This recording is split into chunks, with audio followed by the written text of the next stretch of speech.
Hey everybody, this is Dustin, your RV Specialist. So today I'm looking at a 2022 Keystone Outback Ultramite, and I'm just going to give it a free quick exterior evaluation. So I've already kind of just briefly walked around it, so as I see it, you'll see it.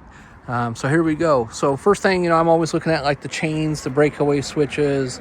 I look at the jacks, see if there's any damage or discoloration. LP covers, I'll usually check the hoses and the tanks, see if I see anything, battery boxes, whatnot.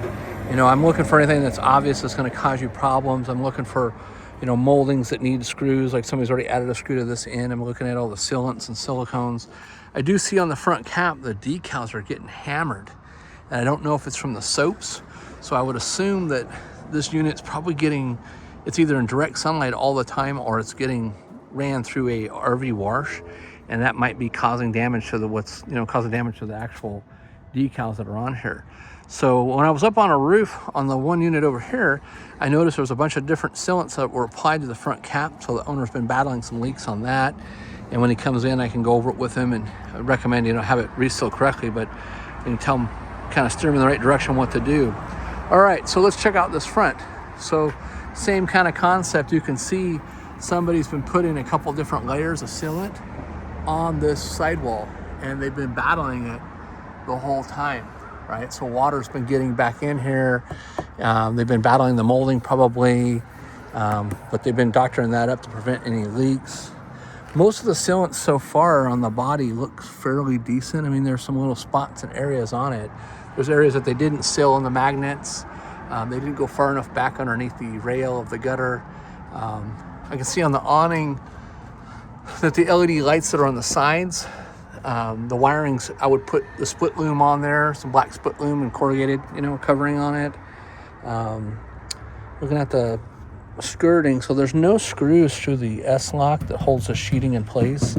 Typically, we'll see manufacturers put screws like every 6 inches on there. So that's missing that.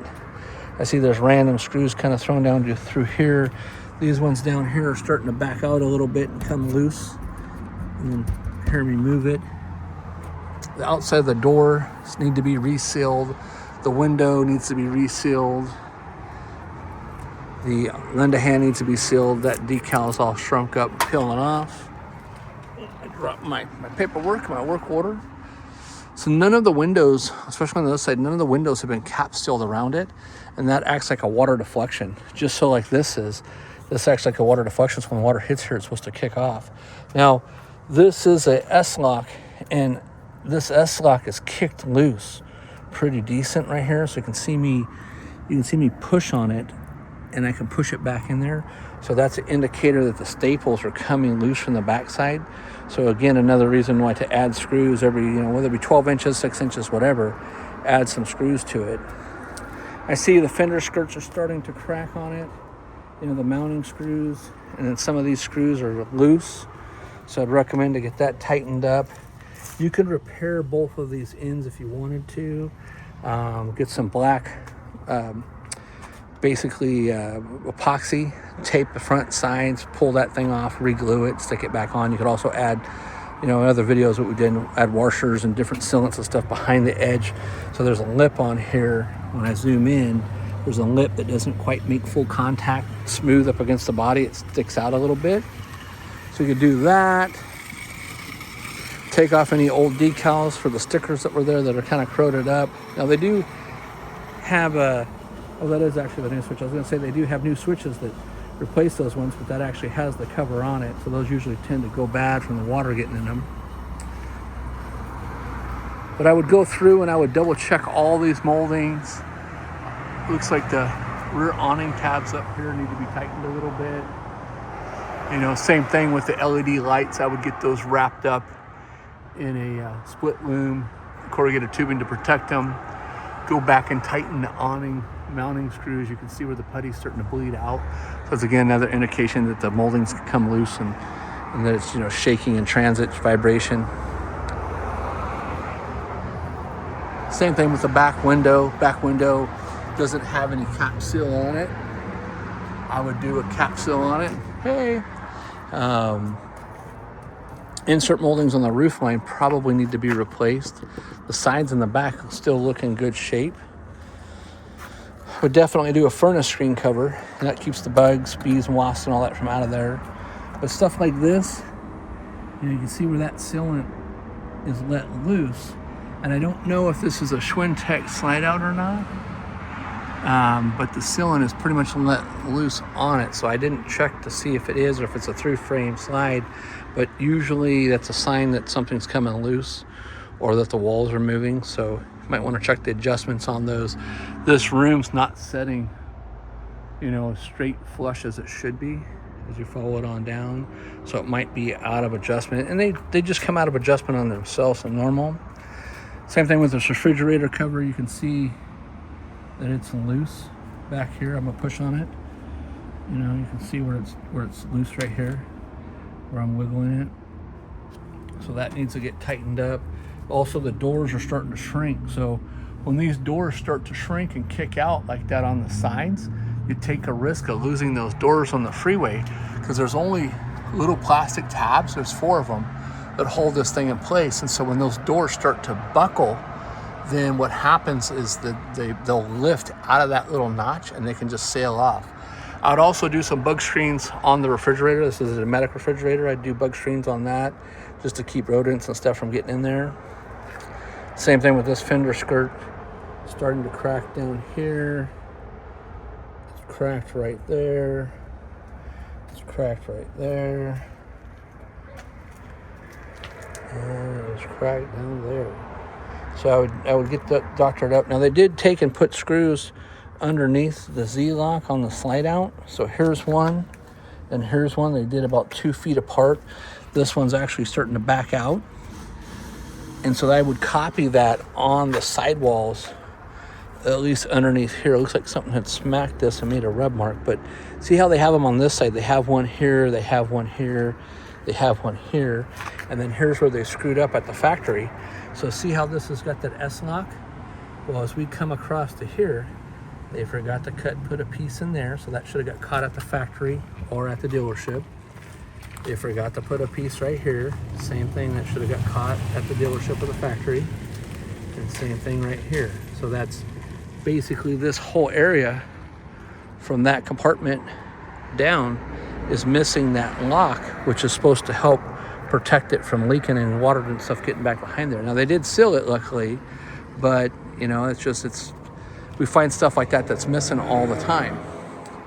Again, on this roof and the sidewall, this sidewall's been taken in water. You can tell by the wrinkle in it. So let's see if I can capture it. And it's getting water damage in it, and they've been battling. You can see all the sealant on the sides. So they've been battling it, and then there's kind of like a oomph right there. Well, a lot of times when we take these moldings off, we'll see where they've miscut the sheeting. So sometimes when we do get the opportunity to take these moldings off, we'll pull them off. We'll go back and kind of reroute the cap to make it sit correctly. But whenever you have the opportunity to have those moldings off, in between there's going to be a gap from the front cap to the sidewall.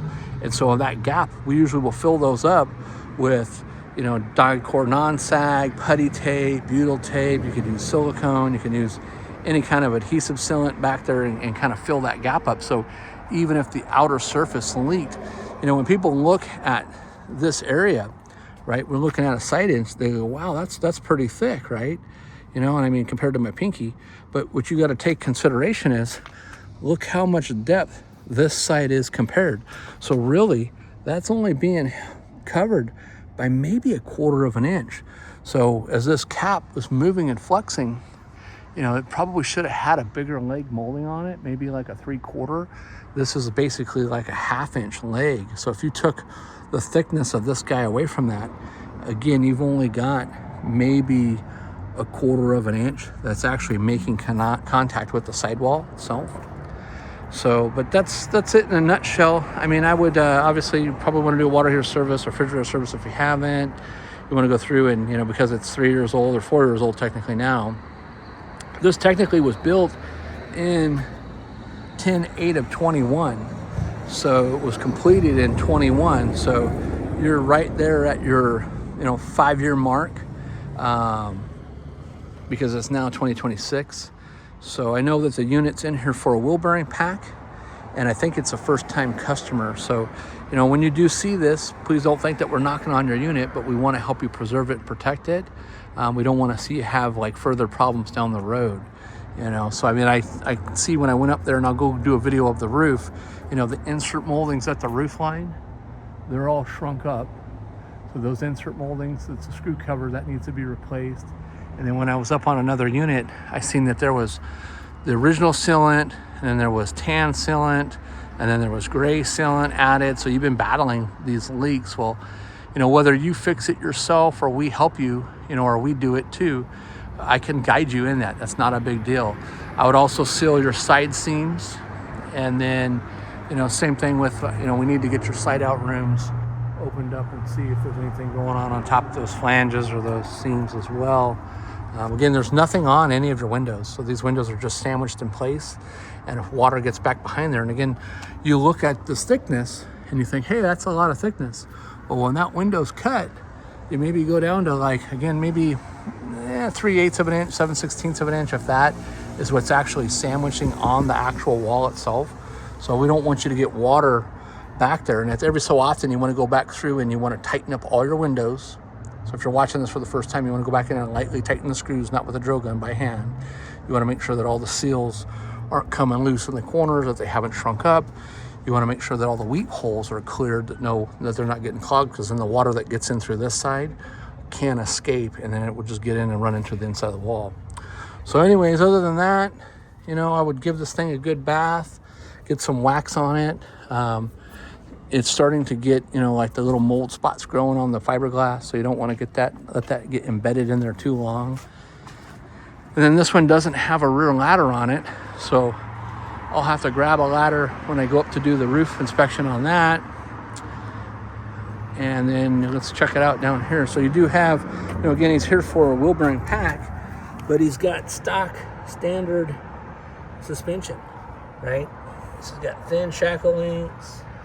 He's got the standard equalizer. That's as cheap as you can get in our industry, right?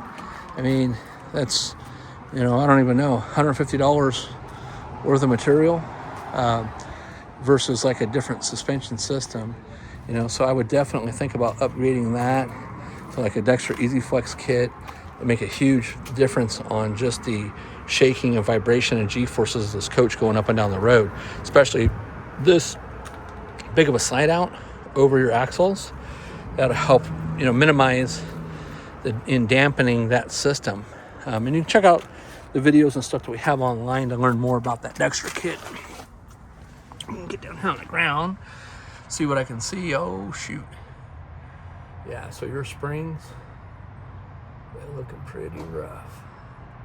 That one back there is not all the way flat, but it's pretty flat. Same thing with this one. I mean, it's not all the way, it's still got its somewhat of a crown, but that back one looks a little bit rough. Of course, my guys haven't done the inspection on this, so they will at some point. At least it's got a BAL frame on it, so it's got a riveted and bolted frame, which are nicer. They're a little bit more heavy duty. But what's bad is you can't upgrade. So if you ever come underneath your unit and you see something like that in the centers, you can't put like a Roadmaster kit on there, because you'd have to, you know, remove those and put a regular standard shackle hanger on there in order to do that. And then it's always a good idea when you're underneath here, you can see the underbelly material starting to come loose down there. The screws that are there are backing out, and you know, but overall they did a good job insulating it. Over here looks pretty good too. It's got power jacks on it front and back, which is nice. But you know, that kind of stuff. So when you go into like, say, like a Les Schwab or like some of the other local places around here, they're not checking for that kind of stuff. You know, I mean, we're not tire guys, so we're not, you know, really checking the tires too much. I mean, sometimes we'll say, hey, if they're cracking or sidewalls are cracking or whatever, I'll let you know. But you know, it's when you take it into like a tire repair shop or a wheel bearing place that just do like a wheel bearing service, they're not going to check all the suspension. They're not going to look at frame damage if there's anything's cracked, coming loose. They're not going to look at the gas lines. They're not going to look at the wiring. They're not going to look at the underbelly material. You know, if they do, it'd be kind of odd, but they're not going to come in and tell you like all the stuff that you find wrong and see wrong with them. You know, if there's any damage to the fender skirts or stuff. And like you can see this, I'm barely pushing on this, and you can see how much that's moving. So watch. Look how much that guy's bouncing around, and I'm just tapping it with my fingers. So I would definitely recommend, and that's, if you look at this, it's all kicked out. So see how, and this is on the slide. So I mean, that's, you know, I'm barely pushing on it with my fingers, and you can see how much, like watch the, and that's why those guys are cracking and falling apart. It needs more bracing added to them. I don't even think there's braces down here at the opposite end. Let's go check it out and see. Yeah, none whatsoever. Look at that. So watch this when I push this. There's no bracing. So, all right. Well, hey, everybody, thanks so much for watching. I'm going to do another quick video on this just to show everybody else so they know what to check. Thanks again for watching. Dustin, Urban Specialist.